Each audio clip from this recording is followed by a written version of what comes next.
अस्सलाम वालेकुम dear viewers, कैसे हैं आप सब। Welcome once again in my channel Faizan Hasan biology online. I am doctor Faizan Hasan.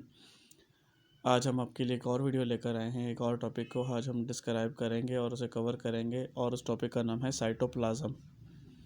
Cytoplasm क्या होता है, साइटोप्लाज्म सेल के अंदर किस जगह पर मौजूद है, उसकी केमिकल कंपोजिशन क्या होती है, उसका फंक्शन क्या है और स्ट्रक्चर क्या है, इन सब चीज़ों के बारे में आज हम जानेंगे।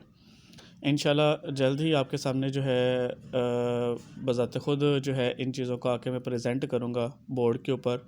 लाइव आपको एक्सप्लेनेशन दिया करूँगा, लाइव आपको सामने जो है वो उन चीज़ों को एलेबोरेट किया करूँगा। उससे आपका विजन और आपका कॉन्सेप्ट मज़ीद और बेहतर हो जाएगा। तो काइंडली मेरे चैनल को देखते रहिएगा, ठीक है, और अपडेट रहिएगा। और जो अगर अभी तक आपने चैनल को सब्सक्राइब नहीं किया हुआ तो उसे सब्सक्राइब भी कर लीजिएगा, ताकि जो है आपको जो है वो फ़र्दर आने वाली वीडियोस के बारे में भी आगाही फ़राहम हो जाए। और हो सके तो हल्का सा बेल आइकन को भी पुश कर दीजिएगा। इससे आपको नोटिफिकेशन के बारे में जैसे ही कोई वीडियो अपलोड होगी चैनल के ऊपर, तो आपको उसके फ़ौरन जैसे ही आप कनेक्ट होंगे इंटरनेट के साथ, तो आपको फ़ौरन एक नोटिफिकेशन आ जाएगा, इंटीमेशन आ जाएगा कि जी फ़लाँ वीडियो आ चुकी है। तो स्टार्ट करते हैं, लेकिन स्टार्ट करने से पहले हम देख लेते हैं हमारे आज के जो ऑब्जेक्टिव्स होंगे, जो आज हम टॉपिक में कवर करना चाह रहे हैं। उसमें सबसे पहले हमारे पास साइटोप्लाज्म क्या चीज़ होती है, किस बला का नाम है, फंक्शन क्या होता है, स्ट्रक्चर क्या है, और कौन से इंतहाई अहम केमिकल रिएक्शंस हमारे साइटोप्लाज्म के अंदर हो रहे होते हैं, जो मेरी और आपकी बॉडी के प्रोसेस को चलाने के लिए बहुत बहुत ज़्यादा अहम है। तो आइए इसको स्टार्ट करते हैं। स्टार्ट करने से पहले चैनल पर नए हैं, नहीं सब्सक्राइब किया तो काइंडली सब्सक्राइब कीजिए और बेल के आइकन को पुश कीजिए, ताकि फ़र्दर आने वाले नोटिफिकेशन से आपको आगाही फराहम हो सके। तो स्टार्ट करते हैं आज के लेक्चर को। तो सबसे पहले साइटोप्लाज्म के बारे में मैं एक जुमला बोला करता होता हूँ कि साइटोप्लाज्म के बारे में मैं इसे कहता हूँ कि स्ट्रीम ऑफ ऑर्गेनेलिस की, ऑर्गेनेलिस की एक नदी है। जैसे हमारे पास कोई नदी है या नहर है जिसमें मछलियाँ, सांप या मेंढक वगैरह या कछुए वगैरह मौजूद होते हैं, इसी तरह से मैं समझता हूँ कि ऑर्गेनेलिस के लिए एक नदी है। हमारे पास एक सेल है, सेल के अंदर एक साइटोप्लाज्म है और उसके अंदर तमाम ऑर्गेनेलिस सस्पेंडेड होती हैं। जैसे आप देख सकते हैं कि ये हमारे पास एक सेल है और सेल के अंदर ये डिफरेंट तरह के ऑर्गेनेलिस हैं जो इस साइटोप्लाज्म के अंदर एक जेल लाइक मटेरियल के अंदर मौजूद है। इसके अंदर स्विम कर रही हैं, फ्लॉट कर रही हैं, इसके अंदर पाई जाती हैं। तो ये उन ऑर्गेनेलिस के लिए एक नदी से कम नहीं है। तो इसके लिए ये जुमला कहना कि द स्ट्रीम ऑफ ऑर्गेनेलिस, ये बिल्कुल जायज़ है, बिल्कुल ठीक है, कोई इसमें इशू नहीं है। तो दो वर्ड से कंसिस्ट है साइटोप्लाज्म। साइटो मीन बेसिकली तो होता है सेल, जैसे साइटोलॉजी हम पढ़ते हैं ना, साइटोलॉजी स्टडी ऑफ सेल्स, या जैसे आप सेल बायोलॉजी भी कहते हैं। और प्लाज्म मीन मतलब होता है मटेरियल या फ्लूइड, यानी सेल का फ्लूइड। राइट हो गया। जैसे आपने डिस्कस किया था ना फ्लूइड मोज़ेक मॉडल, कि जो सेल मेम्ब्रेन है वो बिल्कुल एक फ्लूइड की जैसी है, फ्लूइड लाइक है, इस वजह से उसे फ्लूइड मोज़ेक मॉडल कहा जाता है। तो साइटोप्लाज्म भी बेसिकली एक जेल लाइक मटेरियल है, एक जेल लाइक मटेरियल है, एक ना ज़्यादा गाढ़ा है और ना ही ज़्यादा पतला है, एक सेमी विस्कस मटेरियल है। बिल्कुल इसी तरह से जैसे यहाँ पर आपको एक स्पून में एक सिरप या हनी की तरह ये नज़र आ रहा है, सेमी विस्कस, ना बहुत ज़्यादा गाढ़ा और ना बहुत ज़्यादा पतला। ठीक है। तो स्ट्रक्चर के लिहाज से अगर हम बात करें, it is a semi viscous like this, like a honey and semi transparent. Semi transparent mean, जैसे अगर आप इस बॉटल को देखें तो इसमें जो लिक्विड नज़र आ रहा है वो धुंधला धुंधला सा है, हमें बिल्कुल क्रिस्टल क्लियर नज़र नहीं आ रहा है इसमें। तो इसको हम क्या कहेंगे, सेमी ट्रांसपेरेंट। जैसे अगर हम शीशा हो तो प्लेन शीशे के ऊपर एक फ्रॉस्टेड पेपर लगा लें तो हमें उसके आर पार सही तरह से नज़र नहीं आता, धुंधला धुंधला सा नज़र आता है। या जैसे अगर आजकल कभी आप देखें बैंक्स के अंदर या गाड़ियों के अंदर वन विजन स्क्रीन होती है, कि जिससे बाहर से तो अंदर नज़र नहीं आता, लेकिन अंदर बैठे बंदे को बाहर तो ज़रूर नज़र आता है। इस तरह से अगर फॉर एग्ज़ाम्पल अगर आप एक गिलास पानी का ले लें और उसमें थोड़ी सी मिट्टी को शामिल कर दें या मिट्टी डाल दें और उसे हल कर दें, तो वो धुंधला धुंधला सा हो जाएगा, पानी उसके आर पर आपको साफ नज़र नहीं आएगा। तो इसको हम कहेंगे सेमी ट्रांसपेरेंट। तो साइटोप्लाज्म सेमी विस्कस के साथ साथ सेमी ट्रांसपेरेंट भी है। अच्छा, अब ये होता कहाँ पर है, ये तो हमारे पास सेल आ गया, सेल की ये बाहर वाली जो सरफेस है ये सेल मेम्ब्रेन आ गई और ये न्यूक्लियस आ गया। तो सेल मेम्ब्रेन से लेकर न्यूक्लियर इन्वेलप तक ये फैला होता है, सेल मेम्ब्रेन से लेकर न्यूक्लियर इन्वेलप तक। ठीक है, सेल मेम्ब्रेन से लेकर न्यूक्लियर इन्वेलप तक जो है ये स्प्रेड होता है। राइट हो गया, यानी यहाँ तक ये सेल मेम्ब्रेन की बाउंड्री से लेकर, सेल मेम्ब्रेन की बाउंड्री से लेकर और ये न्यूक्लियर इन्वेलप तक जो है वो मौजूद होता है, यानी पूरे एरिया में फैला होता है। ये हमारे पास सेल मेम्ब्रेन आ गई, ठीक है, और ये हमारे पास न्यूक्लियस की बाउंड्री आ गई। तो ये सारा का सारा अंदर जो है मटेरियल, ये लिक्विड सा है, दिस वन, ये जगह जगह पर जहाँ पर ये हाईलाइट किया भी हुआ है, ये सारा का सारा क्या है, साइटोप्लाज्म है। तो cytoplasm start from the boundary of the cell membrane and it spread inside and touches the boundary of the nuclear envelope, यानी न्यूक्लियर एनवेलप की बाउंड्री तक फैला होता है।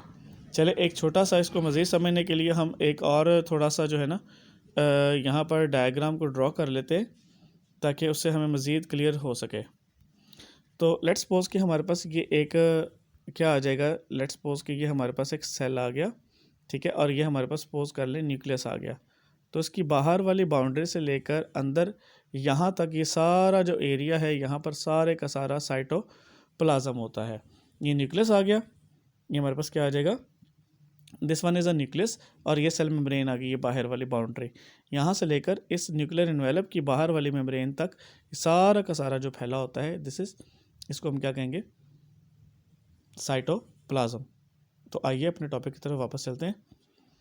अच्छा जी, अगर हम इसकी कंपोजिशन की बात कर लें कि हमें पता चल जाए कि कौन कौन से मटेरियल्स मिलकर इसको बना रहे हैं, तो मेनली इसमें 90% के करीब वाटर होता है, और साथ कुछ ऑर्गेनिक मटेरियल्स जैसे प्रोटीन्स है, कार्बोहाइड्रेट्स हैं, लिपिड्स, ये इन चीज़ों की मौजूदगी की वजह से इसकी विस्कोसिटी बढ़ जाती है, ठीक है। ये इसके मेन कंपोनेंट्स है, वाटर इसमें 90%, बाकी प्रोटीन्स, कार्बोहाइड्रेट्स और लिपिड्स, इन तीन चीज़ों के होने की वजह से, कम्बिनेशन की वजह से साइटोप्लाज्म को एक विस्कस लुक मिलती है, एक जेल लाइक लुक मिलती है। और इसकी जो ट्रांसपेरेंसी की अगर हम बात कर ले कि ये हल्का सा सेमी ट्रांसपेरेंट है, तो उसकी वजह ये होती है कि इसमें इनऑर्गेनिक सॉल्ट्स मौजूद होते हैं, ओके, जो कम्प्लीटली या पार्शली इसमें डिज़ोल्व होते हैं, या तो मुकम्मल डिज़ोल्व होते हैं, या कुछ कुछ अभी कुछ डिज़ोल्व हो चुके होते हैं, लेकिन कुछ अभी अनडिज़ोल्व ही होते हैं।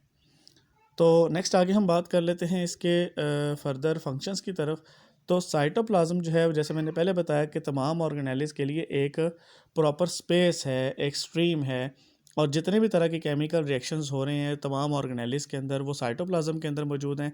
तो ज़ाहिर सी बात, अगर वो ऑर्गेनेलिज साइटोप्लाज्म के अंदर मौजूद हैं, तो डेफिनेटली तमाम ऑर्गेनेलिज उस साइटोप्लाज्म के अंदर रहते हुए ही अपने मटेरियल्स बना रही हैं, केमिकल एक्टिविटी परफॉर्म कर रही हैं, और वेस्ट मटेरियल्स वगैरह भी साथ साथ तैयार हो रहे हैं। यानी जितने भी मेटाबॉलिक प्रोसेसेस हैं, केमिकल रिएक्शंस हैं, वो सारे इनसाइड द साइटोप्लाज्म हो रहे हैं, और वो कौन कर रही हैं, ऑर्गेनाइज कर रही हैं। तो साइटोप्लाज्म क्या करता है, remove waste materials, helps in cell respiration, converts glucose into energy, यानी ग्लूकोज की ब्रेकडाउन होती है। यानी डेफिनेटली एक बहुत इंपॉर्टेंट केमिकल रिएक्शन जिसकी बात मैंने स्टार्ट में की थी कि इंपॉर्टेंट केमिकल रिएक्शन जिसे ग्लाइकोलाइसिस कहते हैं। ग्लाइकोलाइसिस मीन क्या होता है, breakdown of glucose during cellular respiration. तो glycolysis is also combination of two words, glyco mean glucose and lysis mean breakdown. The breakdown of glucose is called glycolysis. तो ये process जो है केमिकल, ये जो ग्लूकोज का मालिक्यूल होता है वो कुछ इस तरह से होता है, जब साइटोप्लाज्म के अंदर इसकी ग्लाइकोलाइसिस की जाती है तो it is convert into the pyruvate या आर पायरुविक एसिड। तो ये प्रोसेस भी साइटोप्लाज्म के अंदर हो रहा होता है। तो ये प्रोसेस भी सारा साइटोप्लाज्म के अंदर होता है। अब आप देख सकते हैं कि सेल के अंदर कितनी सारी ऑर्गेनेलिज हैं, यहाँ पर बड़े वाज़ह तौर पर हर एक एक चीज़ के बारे में क्लियर है। रफ एंडोप्लाज्मिक रेटिकुलम मौजूद है, राइबोसोम्स मौजूद हैं, लाइसोसोम मौजूद हैं, स्मूथ एंडोप्लाज्मिक रेटिकुलम मौजूद हैं, फ्री राइबोसोम्स हैं, सेंट्रियोज हैं, न्यूक्लियस है, ठीक है, माइटोकॉन्ड्रिया है, गोल्जी बॉडीज़ हैं, बेशुमार चीज़ें इसके अंदर मौजूद हैं। तो ये तमाम ऑर्गेनेलिज इसके अंदर ही रहती हैं, साइटोप्लाज्म के अंदर, और तमाम केमिकल रिएक्शंस को परफॉर्म करती हैं। अच्छा, अब बात कर लें अगर हम रेस्पिरेशन की, तो याद रखो कि रेस्पिरेशन के बेसिकली 3 स्टेप्स होते हैं। पहला होता है ग्लाइकोलाइसिस, सेकंड होता है क्रेब्स साइकिल, और थर्ड होता है इलेक्ट्रॉन ट्रांसपोर्ट चेन। तो बताता चला जाऊँ, तो जो हमारा मैकेनिज्म ऑफ रेस्पिरेशन है ना, उसका पहला स्टेप ग्लाइकोलाइसिस वो साइटोप्लाज्म के अंदर परफॉर्म होता है। बाकी क्रेब्स साइकिल और इलेक्ट्रॉन ट्रांसपोर्ट चेन ये हो रहा होता है माइटोकॉन्ड्रिया के अंदर। सो यहाँ तक ये आपको पॉइंट क्लियर हो गया। नेक्स्ट अगर हम बात कर लें आगे डेफिनेशन की रेस्पिरेशन की, तो सेलुलर रेस्पिरेशन क्या होती है, वो प्रोसेस जिसमें खुराक के CH बॉन्ड्स को तोड़ा जाता है ऑक्सीडेशन रिडक्शन रिएक्शन से, और एनर्जी को कन्वर्ट किया जाता है in the form of ATP, carbon dioxide और वाटर बेस्ड प्रोसेस में साथ बनते हैं। यानी जैसे ही CH बॉन्ड्स हमारे सेल्स के अंदर जाते हैं तो ऑक्सीजन आती है, ऑक्सीजन कार्बन से रिएक्शन करती है तो कार्बन डाइऑक्साइड बनेगी, हाइड्रोजन से रिएक्शन करेगी तो क्या बन जाएगा, वाटर। लेट्स सपोज कि ये हमारा एक सेल है, सेल के अंदर ये ऑक्सीजन आ गई, ये CH बॉन्ड्स आ गए, ऑक्सीजन कार्बन से रिएक्शन करती है तो कार्बन डाइऑक्साइड बन जाएगी, वाटर से रिएक्शन कर हाइड्रोजन से रिएक्शन करेगी तो क्या बनेगा, वाटर बन जाएगा। ये बॉन्ड है, बॉन्ड ब्रेक होने से दो चीज़ें निकलेंगी, एक ATP और दूसरा हीट, दूसरा यहाँ से क्या प्रोड्यूस होगा, हीट प्रोड्यूस होगी। तो इस प्रोसेस को हम क्या कहेंगे, सेलुलर रेस्पिरेशन, जिसमें ऑक्सीजन की मदद से CH बॉन्ड्स को तोड़ा, कार्बन डाइऑक्साइड बनी, वाटर बना, बॉन्ड टूटा, उससे एनर्जी निकली, उस एनर्जी को ATP में कन्वर्ट किया और साथ में हीट रिलीज हुई। तो this process is called cellular respiration.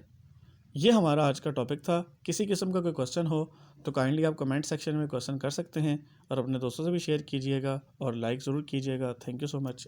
अल्लाह हाफ़िज़।